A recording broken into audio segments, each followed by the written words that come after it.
So here we are at the halfway stage of the season. We have Liverpool top with 40 points, Arsenal second on 40 points, Aston Villa third on 39 points, and Manchester City fourth on 7 points, having played a game less. It's been quite a long time since we've seen a title race this close, with this few points separating this many teams. And it's very close, very hard to tell who is going to win the league at the end of the season. As they say, anything can happen. Now, even though Liverpool are top of the table with Arsenal second, in my view, both these teams are neck and neck as second favourites for the league. And in my opinion, Manchester City are still the favourites. I'll get to them later. Now, with Liverpool are sort of a partially known quantity and partially unknown quantity, in the sense that the partially known quantity part of the team is them having several of the players did win the league title 4 seasons ago. Half the starting 11 still there. Salah is there. Robertson, Alexander-Arnold, Van Dijk, Gomez, Matip, Alisson. So you have these players who have that experience of races, winning the big trophies, that title race know-how. And then sort of unknown quantity is the midfield. Because it is well known that Liverpool had replaced an entire midfield in the summer, and there were always questions of how good are they individually and how good are they collectively. They gel, they be able to compete against biggest teams, best teams in head to head. Will they be able to dominate the majority of the other teams in the league? And even at this point, halfway through the season, there are still questions and doubts at various points on the midfielders. All of them have blown hot and cold various times. So Bosley started well, but then he's tailed off in recent weeks. Callister didn't start so well, but then he slowly grew into the role of a number 6, where he primarily deployed. We have Gravenberch, who's had his ups and downs over the past few months, and so there's also Endo, who didn't really get a look into the first 11 for the first couple of months, but then now he's started to become a very effective number 6, arguably more so than McAllister was in it. And there's also the fact that Endo will be away for the Asian Cup in January. Salah will be away for AFCON. So the team might be affected during the couple of matches where they'll be unavailable. Could have an impact if points are dropped, and we have seen how 1 or 2 points can make the difference at the end of a season. Now, for Arsenal, they've had that experience of being in the title race just last season. They led the table for the majority of the season. They end up falling away towards the end. And of course, the perception, and indeed, they have grown from that experience. They have learned. They have also improved the squad. They've got Declan Rice coming in, and he has that midfield enforcer that they hoped he would be. And the perception of Arsenal this season has been that they aren't as gung ho all attack as they were last season. There has been a more of an emphasis and a focus on keeping control of the match, keeping control of situations, um, being harder to break down, conceding less. But the flip side is that there have been situations where the attack has not been firing well, have not been clinical, missed chances, and dropping points as a result. The recent matches where they lost to Aston Villa, now quite surprisingly at home against West Ham as well, these are situations that come to mind. Guts being wasteful in front of goal. So there is a trade-off between attacking a lot but potentially being leaky in defense and being more controlled and conservative, being harder to break down, but then potentially not being able to score vital goals in clutch situations. And this kind of balance, the difficulty in achieving this kind of balance is something that has happened to many other teams as well in the past, where there were many teams in the past that were challenging for titles as well and ultimately fell short. I have seen Liverpool teams in the past where defensive they were solid, but then they got too many draws, situations where they failed to score the winning goal, and also the opposite as well. That that Suarez season, scoring lots of goals but also conceding many. So yeah, I've seen Liverpool on both sides of that coin.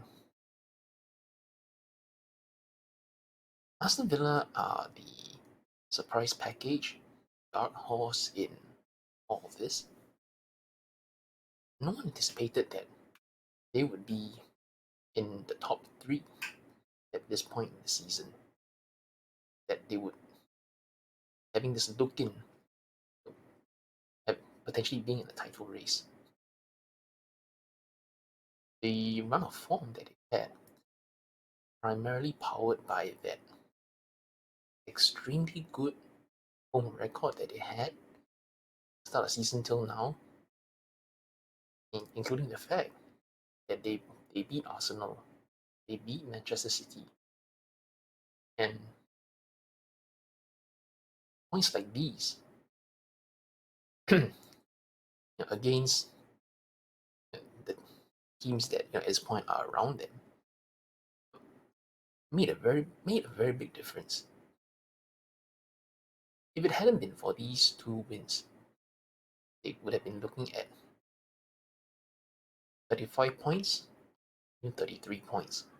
And of course, Arsenal and Manchester City would have more points than they currently would, and Arsenal Villa would be down at fifth, maybe sixth, and they wouldn't be in a title conversation. Of course, they've had a little bit of a recent stumble. That surprise draw at home against Sheffield United, and in losing that two-goal lead, lose 3-2 at Manchester United. So it's a bit of a surprising stumble, given how good they have been so far this season. And again, being the dark horses, they might potentially fly under the radar. Who knows where they might end up finishing, would they be would they be in the conversation, at the three-quarter mark in the season, or in the final five matches? It's hard to say for sure. And of course, there is Manchester City. Now, even though they are currently 5 points off the top of the table, with one game less only for them, even if we assume that they would win this match they have in hand, okay, so 40 points current, so and it will be 2 points off the top. But in my opinion, they are still title favorites because I feel that they have this aura about them, an aura that creates a sense of dread and foreboding for any other team that wants to compete for the league title. Because over the years, we have seen them be second, third, or fourth in the midway stage of the season, but then they go on a very long winning run, the second half of the season. They claw the points deficit and they end up winning the title. Off the top of my head, called the 18-19 season. Remember that one well? Liverpool were top by 7 points and Man City ended up winning. The 2021 season, Man City were in a worse position than this, and just last season as well when they overhauled Arsenal. So they have a reputation of being able to come back strong in the second half of the season, and it's almost like there's nothing anyone can do to stop them. And an aura like that is very hard to create. It's something that that is born throughout years of success, and in the manner that they have, coming back from deficits to win the league. And oftentimes for challenges to be harder to overcome, that kind of aura, that kind of reputation takes a lot of serious mental strength in important moments, in clutch moments, come come through.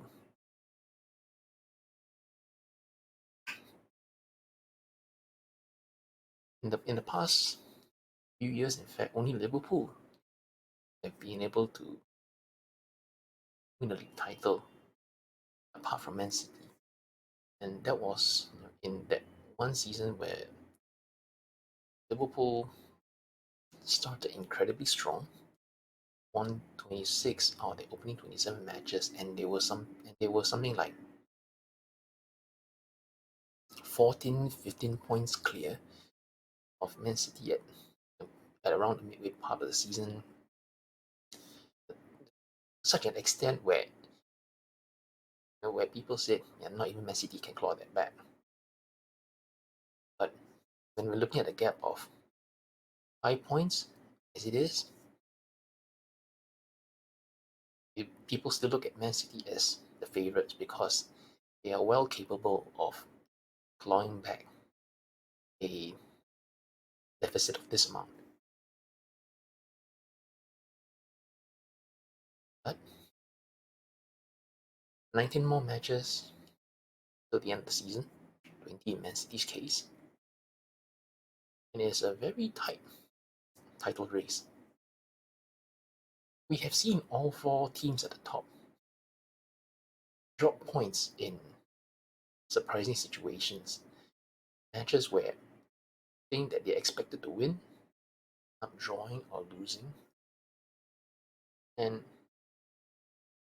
the speculation going around is that maybe the title winners this season might be a low to mid 80s,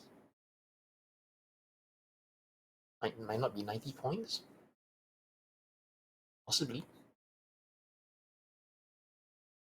The, with the season being what it has been so far, more than likely there will be a lot of twists and turns. Different teams trading spots at the top of the table. It was Arsenal just last week. Now it's Liverpool this week. Who knows where? Who knows who will be at the top of the table after the next couple of matches? But of course, being a Liverpool fan, just cross that it'll be Liverpool being successful at the end of the season.